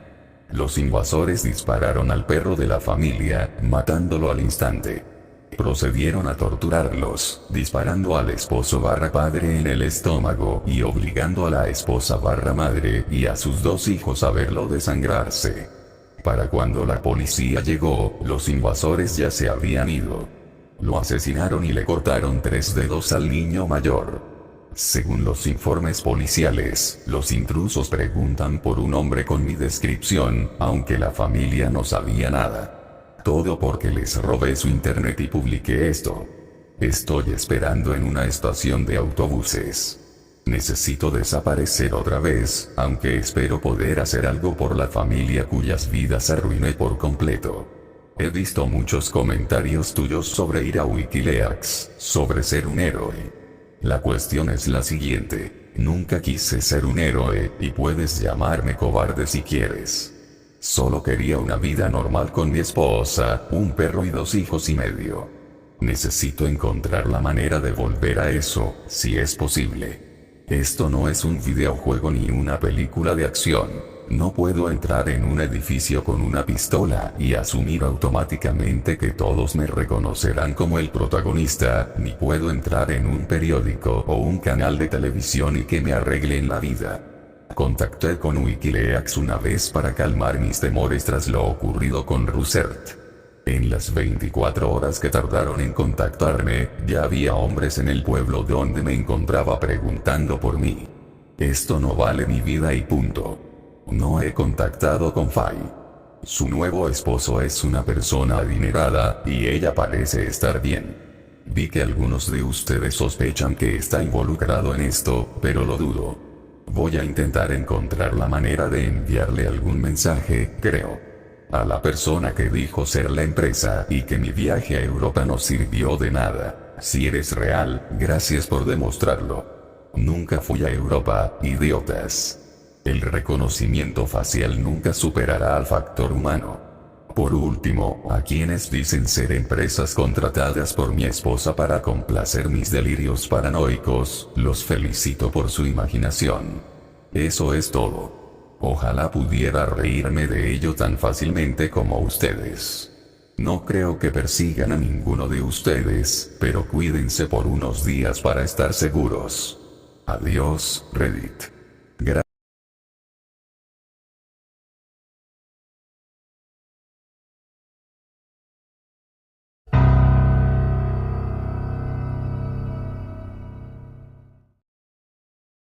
Bueno, realmente te equivocaste esta vez, ¿no? Encontraste un trato desagradable en una hermosa casa que parecía casi demasiado bueno para ser verdad, y saltaste sobre él. Y ahora que ya está todo asentado, ha comenzado a notar anomalías. Ya sabes el tipo, las anomalías espeluznantes de la persuasión sobrenatural. Golpes nocturnos, puertas que se abren y cierran solas, alucinaciones auditivas y susurros. Es más común de lo que piensas, pero no todos son conscientes del peligro. Estas señales podrían ser prueba de que algunas almas perdidas abandonadas viven en su propiedad. Tal vez la abuela anterior se prendió fuego en el ático. Tal vez mi querido y viejo padre se volvió loco de repente y volvió a pintar la casa con la sangre de sus hijos, o mamá intentó seducir a los demonios en el sótano. Si esto te suena vagamente familiar, y estás buscando ayuda en internet, entonces has venido al lugar correcto. Ya ves, tengo este amigo, tenía este amigo llamado Nathan. Hace unos meses, Nathan encontró una casa en venta en el sur de Georgia. Estaba ubicado a lo largo de una extensión aislada de madera a las afueras de Waitrose. Era un distrito histórico, una antigua casa de estilo colonial de poco menos de 5,000 pies cuadrados, 6 camas / 6 baños con cercas blancas y una docena de acres. La mejor casa de ensueño estadounidense en todos los sentidos. El precio era increíblemente bajo, pero después de que Nathan se contactó con el agente de bienes raíces, descubrió que el precio que había visto en la lista era de hecho el precio de venta. Para la mayoría de las personas, imagino que habría levantado banderas rojas muy grandes, pero Nathan era un idiota. El tipo de idiota confiado que creía en el machismo es importante para superar todos los obstáculos en la vida. Sé que no es bueno hablar mal de los muertos de esa manera, alerta de spoiler, pero solo estoy tratando de dar una imagen precisa del tipo de persona que era Nathan. Ya sabes, el macho alfa que golpea a tu novia, vive en el gimnasio y probablemente le da su carne a sus propios selfies. Para personas como Nathan, amigo es realmente solo otra palabra para fortalecer el ego. Era arrogante y a menudo dejaba que el orgullo lo triunfara. Su esposa Janelle había sido mi exnovia por un tiempo. Un pequeño skunk, pero prácticamente un modelo superior. Tenían 2 hijos, Natalia y Mason, que eran niños mimados. Nuevamente, solo estoy tratando de darles una perspectiva honesta con la esperanza de que todos podamos aprender algo de lo que sucedió. Verán que lo que le sucedió a Nathan, a lo que volveré más adelante, fue algo que creo que podría haberse evitado fácilmente si solo hubiera seguido algunas instrucciones simples. Después del funeral, lo pensé y me di cuenta de que lo que realmente necesitamos es un conjunto de reglas a seguir si crees que tu casa está embrujado. Vamos a empezar. Regla M1. Cuando busque comprar o alquilar una casa, siempre solicite el historial. Existe una buena posibilidad de que si una casa se ofrece a un precio muy inferior al valor de mercado, existen muy buenas razones para que sea así. Nathan no hizo esto y pensó que el precio del submercado era simplemente el universo que le daba algo que realmente no estaba ganando, ya que a menudo parecía estar haciendo. Nathan aprovechó la oferta y, en cuestión de semanas, él y su familia pudieron mudarse. Me ofrecí para ayudarlos a mudarse, y seré sincero, la casa era absolutamente hermosa. Las cosas fueron geniales para ellos al principio, pero Nathan rápidamente comenzó a notar algunos eventos extraños. Todo comenzó con el ruido de un golpe que parecía reverberar alrededor de la casa a horas extrañas. Dijo que nunca podría parecer determinar de dónde venía, y que nunca parecía provenir del mismo lugar 2 veces. Al final, simplemente trajo la situación de vuelta a casa, pero eso fue solo el comienzo. Regla 2. Confía en tu instinto. Su hogar es el último lugar donde debería sentirse incómodo. Si siente una sensación de incomodidad en el fondo de su mente que nunca parece disiparse por completo, preste atención. Probablemente sea tu subconsciente el que está tratando de advertirte. Nathan trató de ignorar estos sonidos, le dijo a su esposa que era normal o el viento y consoló a sus hijos cuando tenían miedo. Él tenía 2 perros, Oxidado y Marinero. Los 2 laboratorios negros y ambos parecían estar muy ansiosos después de mudarse. Nathan hizo todo lo posible para obtener medicamentos para ayudar a los perros a relajarse, pero eso no pareció ayudar mucho. Esto nos lleva a la regla número 3. Con tu instinto, también debes confiar en tus mascotas. Los animales tienen instintos mucho más grandes que los humanos. Se ha dicho que el hombre es la única criatura que siente peligro y se aventura en él. Los animales tienen un significado para lo sobrenatural, perros y gatos en particular.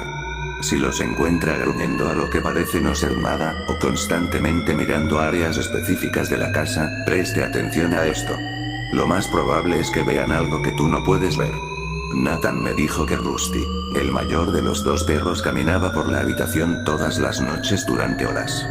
Dijo que era como si estuviera haciendo guardia sobre algo. En más de una ocasión, Rusty de repente dejó escapar una violenta lucha de ladridos y ruidos.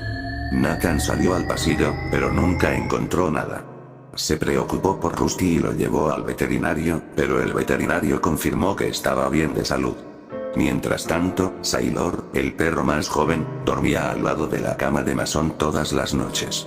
El pobre muchacho pronto desarrolló pesadillas paralizantes que lo atormentan implacablemente, y Sailor pareció sentirlo. Cada vez que Mason se despertaba gritando, Sailor estaba allí para tratar de consolarlo. Y eso es perfectamente parte de nuestra próxima regla. Regla 4. Cuidado con las pesadillas. Los niños pequeños son similares a los animales en que parecen más sensibles a las cosas que los adultos. Esto puede ser difícil, ya que hay muchas causas de pesadillas con cosas como ansiedad, depresión y otras enfermedades mentales. El signo revelador es si su hijo los desarrolla repentinamente poco después de llegar a casa.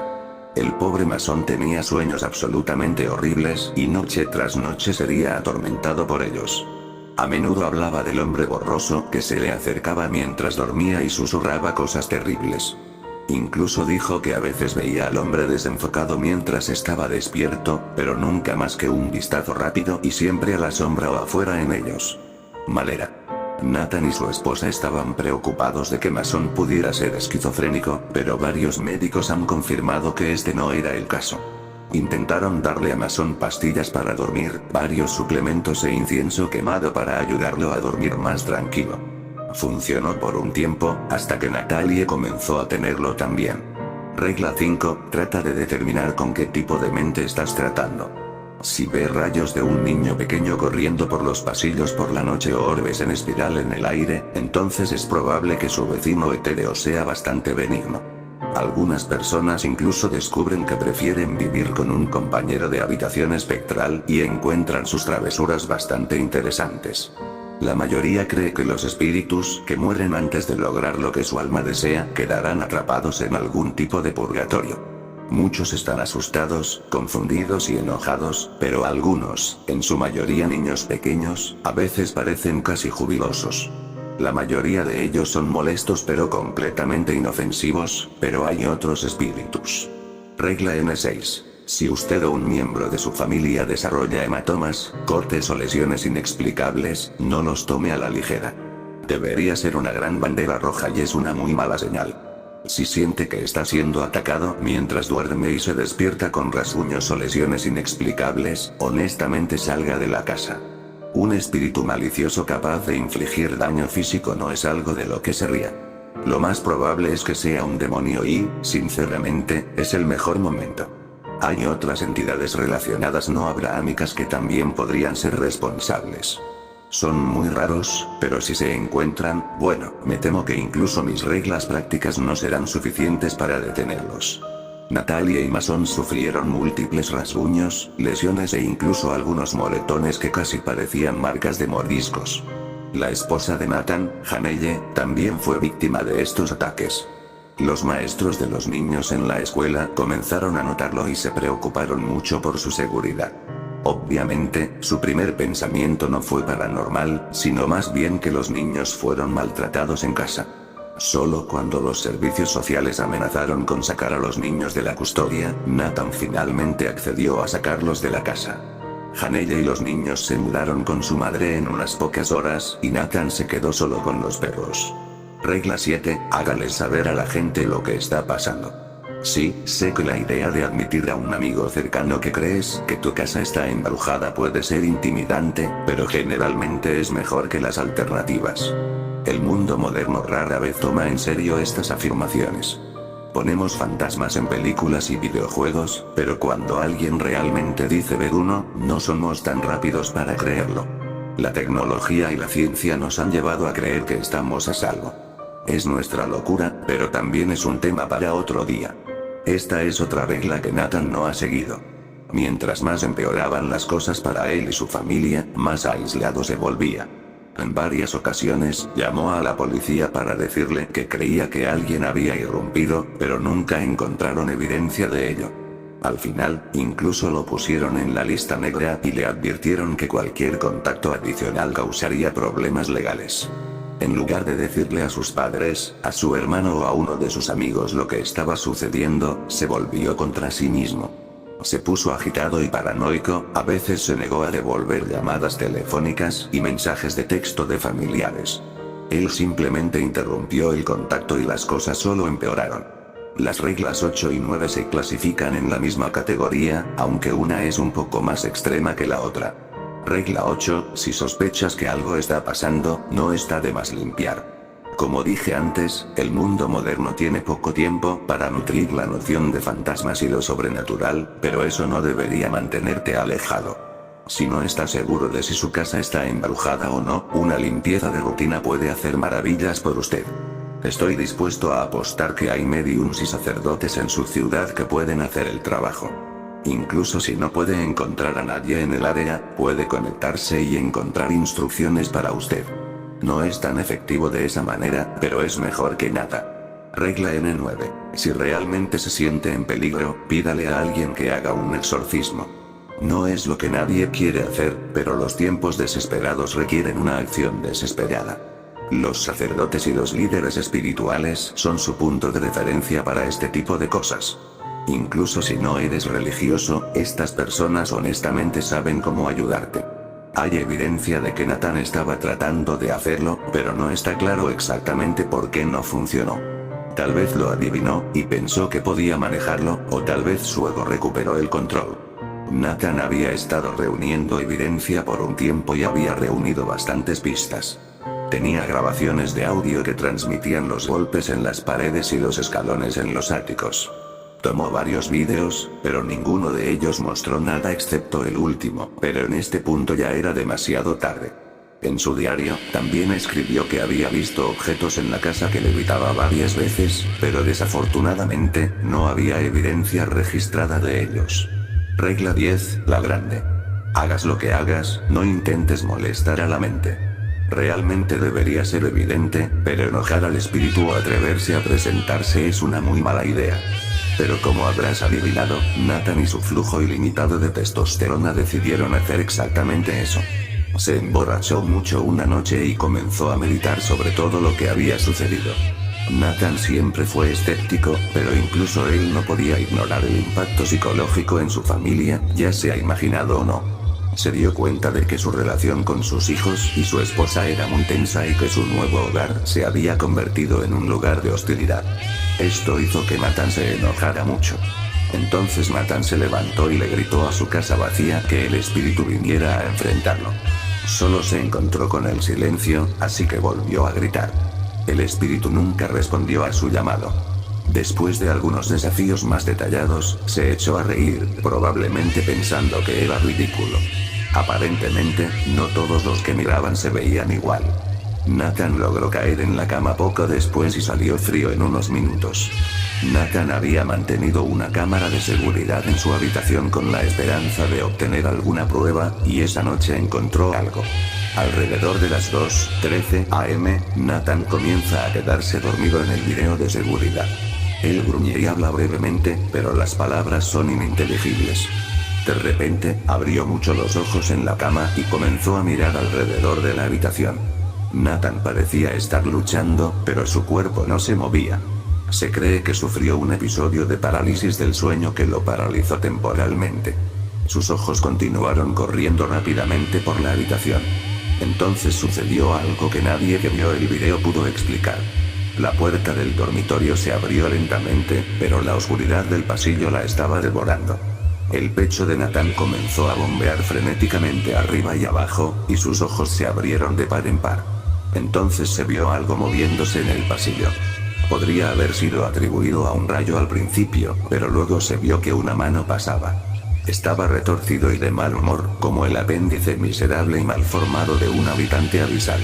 La figura cruzó lentamente la puerta. Es una silueta alta y oscura que casi roza la parte superior del marco de la puerta. No tenía características específicas, apareciendo solo como un individuo humanoide encapuchado. Ni ojos ni cara, solo una sombra hecha corporal de las más profundas pesadillas de Nathan. Se escuchó al pobre Nathan murmurar y gemir frenéticamente, pero en su estado paralizado, no pudo luchar ni huir. No podía hacer nada más que mirar con horror absoluto lo que se le acercaba. Se detuvo a los pies de su cama y lo miró por un minuto. Nathan continuó hiperventilando y no pareció parpadear ni una vez durante toda la prueba. La cosa finalmente se acercó. Se inclinó a centímetros de su cara y pareció susurrar algo. Era demasiado silencioso para que el micrófono de la cámara lo captara, pero no hace falta decir que eso no mejoró la situación de Nathan. De repente, la cosa se desató con sus manos retorcidas, apretándose como pitones alrededor de la garganta de Nathan. En su estado paralizado, ni siquiera podía luchar contra su atacante envuelto. En un minuto, el pecho de Nathan dejó de moverse y sus ojos se congelaron. La entidad retiró sus manos y solo la miró durante aproximadamente un minuto. Luego, como para burlarse de aquellos que verían las imágenes, miraron directamente a la cámara. Susurró algo otra vez, pero de nuevo, estaba demasiado tranquilo para discernir qué era. Luego, tan rápido como había aparecido, salió de la habitación y desapareció en la oscuridad. Nathan fue encontrado por su esposa Janelle unos días después y ella llamó a la policía. Después de una autopsia, se determinó que Nathan murió por estrangulamiento, muy parecido a lo que se mostró en el video. Los policías recorrieron la escena y encontraron huellas del intruso. Sin embargo, las huellas pronto se fueron con un par de botas de Nathan. Por supuesto, la policía no fue tan rápida en creer que Nathan fue simplemente asesinado por fuerzas sobrenaturales. Entrevistaron a vecinos, amigos y familiares, pero ninguno de ellos parecía capaz o lo suficientemente motivado para hacerlo. No había signos de allanamiento y nada había sido robado de la casa. Vinieron a mí y también realizaron una entrevista, pero, por supuesto, fue un esfuerzo inútil. Quiero decir seguro, el hecho de que Janelle fuera mi exnovia fue razón suficiente para sospechar de mí, pero rápidamente disuadí sus acusaciones. Nathan era mi amigo, incluso si no era realmente un buen amigo. ¿Qué tipo de amigo te deja a tu novia a la espalda de todos modos? Sin embargo, no estoy amargado por eso, al menos, no con respecto a la policía. Mis coartadas eran sólidas, y es lo suficientemente bueno para ellos. Esto nos lleva a mi regla final, regla número 11. Asegúrese de haber agotado todas las demás opciones antes de concluir que su casa está embrujada. Si solo Nathan hubiera tardado un poco más en investigar su casa y asimismo con más detalle, entonces tal vez todavía estaría vivo hoy. Tal vez habría encontrado los mini altavoces inalámbricos ocultos en su ático para reproducir los sonidos de los golpes. Tal vez habría encontrado manchas en sus conductos de aire que filtraban bajas dosis de drogas alucinógenas en su casa. Tal vez habría detectado la alarma del silbato del perro que hizo que sus perros reaccionaran tan extrañamente. Si se tomó la molestia de controlarse, puede haber encontrado rastros de suxametonium, una toxina paralizante que, cuando se ingiere, dejará a la persona quieta pero consciente de todo el dolor. Esto habría sido difícil de encontrar, ya que incluso los forenses normalmente no prueban la sustancia, a menos que se solicite específicamente. No importa cómo lo cortes realmente, toda esta prueba realmente va para el propio Nathan. Si tan solo hubiera sido una mejor persona y no hubiera menospreciado constantemente a sus compañeros en cada vuelta. Si tan solo no hubiera sido tan terco y orgulloso.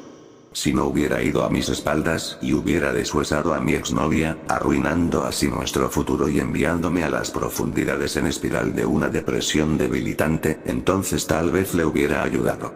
Entonces te estarás preguntando, ¿es esta mi confesión? No, por supuesto que no.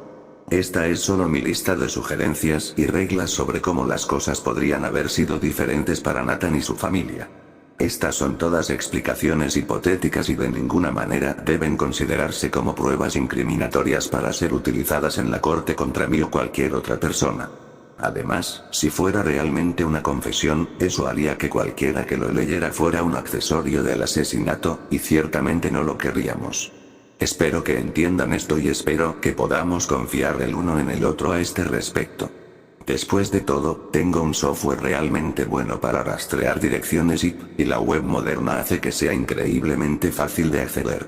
Nosotros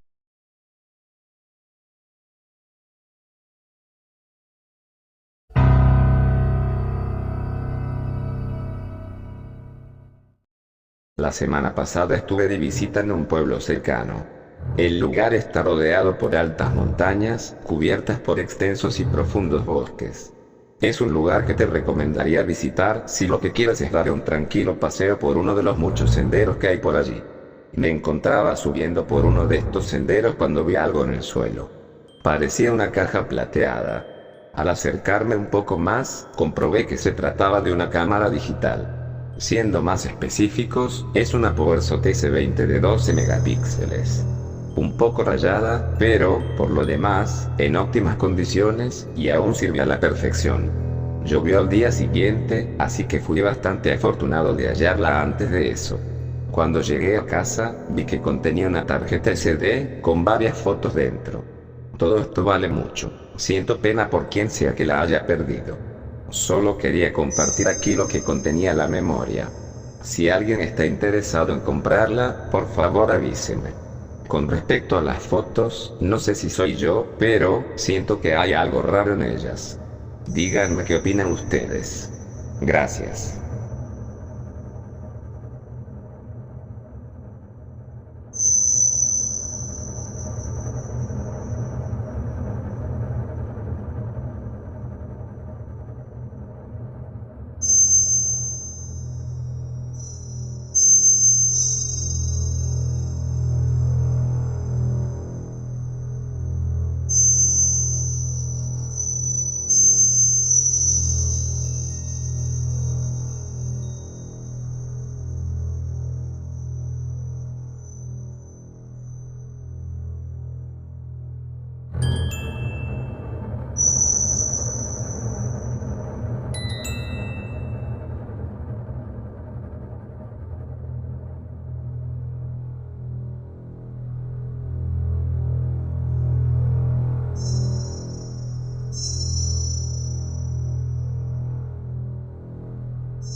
Fui interno en Nickelodeon Studios durante el 2005 para obtener mi título en animación.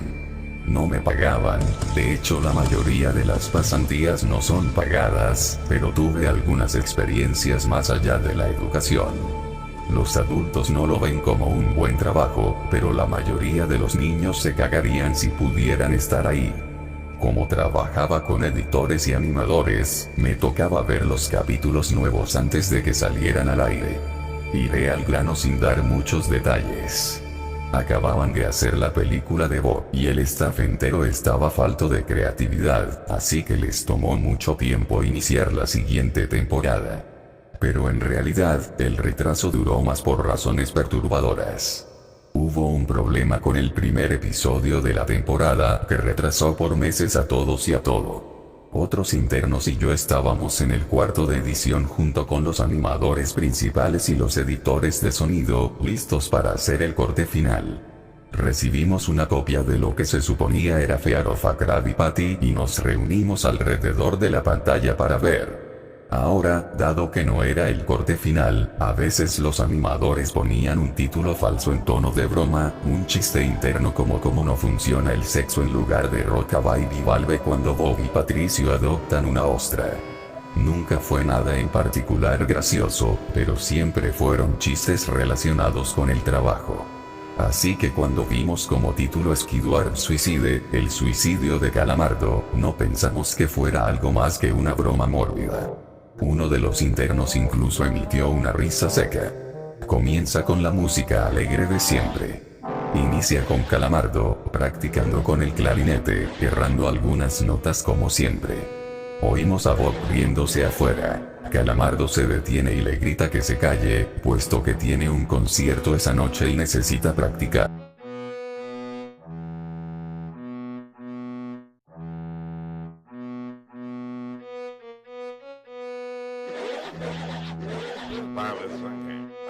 Ay, Patricio, ya cállense. Tengo un concierto de clarinete en la noche. ¿Oyeron? Ay, lárguense. Lárguense a ser estúpidos. Bob dice que sí, y se va a ver a Arenita junto con Patricio. La splash screen de burbujas aparece, y entonces vemos el final del concierto de Calamardo. Hay que ir con Arenita.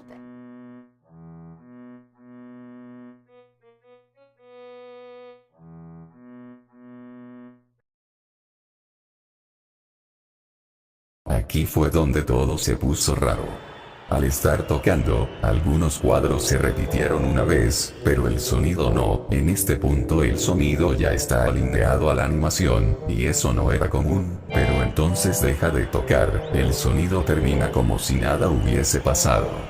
Hay murmullos en la multitud antes de que comiencen a abuchearlo. No eran abucheos de caricatura comunes en el show, se podía escuchar malicia en ellos. Calamardo estaba visible de pie, nervioso y viéndose asustado. La imagen cambia, esta vez hacia el público. Bob Esponja está en el centro, y también abuchea, comportándose muy diferente a como lo hace siempre. Lo más rato de todo, es que todo el mundo tiene ojos hiperrealistas. Muy detallados. Claramente no fotos de ojos reales, pero algo un poco más real que Toji. Las pupilas rojas. Algunos nos miramos entre sí, obviamente confundidos, pero como no éramos los escritores, nunca nos preguntamos cómo le atraería eso a los niños, aún. La toma cambia, Calamardo sentado en la orilla de su cama, viéndose muy mal. Por su ventana se ve la noche, así que es poco después del concierto. La parte más aterradora es que en este punto, no hay sonido. Literalmente. Ni siquiera el sonido de los speakers en la habitación. Como si estuviesen apagados, aunque estaban trabajando perfectamente. Calamardo solo estaba ahí, sentado y parpadeando en silencio como por 30 segundos, entonces comenzó a llorar. Sonaba como una pequeña brisa a través de un bosque. Luego se cubrió la cara y lloró en silencio por un minuto, mientras el sonido poco a poco comenzó a intensificarse. La pantalla poco a poco comienza a acercarse a su rostro. Por poco, me refiero a que solo es notable si miras las tomas con 10 segundos de diferencia. Su llanto se vuelve más fuerte, lleno de dolor e ira. La pantalla se deforma, como si se doblara sobre sí por un segundo antes de volver a la normalidad. El sonido leve como de viento se vuelve más intenso y más severo, como si hubiese una tormenta. La parte tétrica es que este sonido y el llanto de Calamardo suena demasiado real, como si el sonido no viniera de los speakers, como si estos fueran agujeros y el sonido viniese de otro lado. Aun si el estudio tiene un buen equipo de sonido, no tienen el equipo necesario para producir sonido de esta calidad. Bajo el sonido del viento y el llanto, algo comenzó a sonar, una especie de risa en intervalos raros, y nunca durando más de un segundo para que no pudieras oírlo con facilidad. Vimos esto 2 veces, así que perdónenme si las cosas suenan muy específicas, pero he tenido tiempo para razonar sobre ellas. Luego de 30 segundos de esto, la pantalla se puso borrosa, se torció violentamente y algo parpadeó rápidamente sobre la pantalla, como si faltara un cuadro de animación. El editor principal de animación puso pausa y regresó cuadro por cuadro. Vimos algo horrible. Era la foto de un niño muerto, de no más de 6 años de edad. Su cara estaba deformada y ensangrentada, un ojo colgando sobre su rostro. Estaba en ropa interior, con el estómago abierto y las entrañas yaciendo a su lado. Estaba tirado en una especie de pavimento, probablemente algún camino. La parte más aterradora era que se podía ver la sombra del fotógrafo. No había cinta del crimen, no había evidencias o marcas, y el ángulo estaba completamente erróneo para ser parte de evidencia de un crimen. Parecía como si el fotógrafo fuese el culpable de la muerte del niño. Estábamos mortificados por supuesto, pero seguimos, esperando que fuera una broma torcida y enferma. La pantalla regresó de nuevo a Calamardo, aún llorando más fuerte que antes, y con la mitad del cuerpo en la toma. Ahora, había sangre corriendo por su rostro, saliendo de sus ojos, los cuales estaban dibujados de forma hiperrealista, como si al tocarlos, pudieses mancharte de sangre. El viento ahora sonaba como un huracán a través de un bosque, incluso con sonidos de ramas rompiéndose. La risa, un barítono profundo, ahora duraba más y era más frecuente. Tras 20 segundos, la pantalla volvió a deformarse para mostrar una foto de un solo cuadro. El editor dudó en repetirla, pero sabíamos que debía hacerse. Ahora, la fotografía era de una niña pequeña, no mayor que el niño de la primera. Estaba tirada sobre su estómago, un charco de sangre a su lado. Su ojo izquierdo también había sido extraído, y estaba en ropa interior. Sus entrañas estaban en su espalda, saliendo de un corte. De nuevo, el cuerpo estaba en la calle y se podía ver la sombra del fotógrafo, similar en tamaño y forma a la primera. Casi vomité, y una interna, la única mujer de la habitación, salió corriendo. El show continuó. Luego de 5 segundos tras la foto, Calamardo se cayó al igual que todo sonido, como cuando empezó. Se retiró las manos y sus ojos estaban dibujados en hiperrealismo como los otros al principio del episodio. Sangraban, inyectados de sangre y pulsando. Solo miraba la pantalla, como si viese al espectador. Luego de 10 segundos, comenzó a sollozar, esta vez sin cubrirse los ojos. El sonido era agudo y fuerte, y mezclado con gritos. Lágrimas y sangre escurrían por su rostro como un torrente. El sonido de viento volvió junto con la risa de voz profunda, y esta vez la fotografía duró por 5 cuadros. El animador pudo detenerla en el cuarto y retrocedió. La foto era de un niño de edad similar a los anteriores, pero esta vez era diferente. Las entrañas estaban saliendo del estómago, siendo arrancadas por una gran mano. El ojo derecho arrancado y colgando, sangre escurriendo de él. El animador procedió. Era difícil de creer. Avanzó al siguiente cuadro, la misma cosa. Volvió al primero, reproduciéndolos rápidamente y entonces yo me quebré.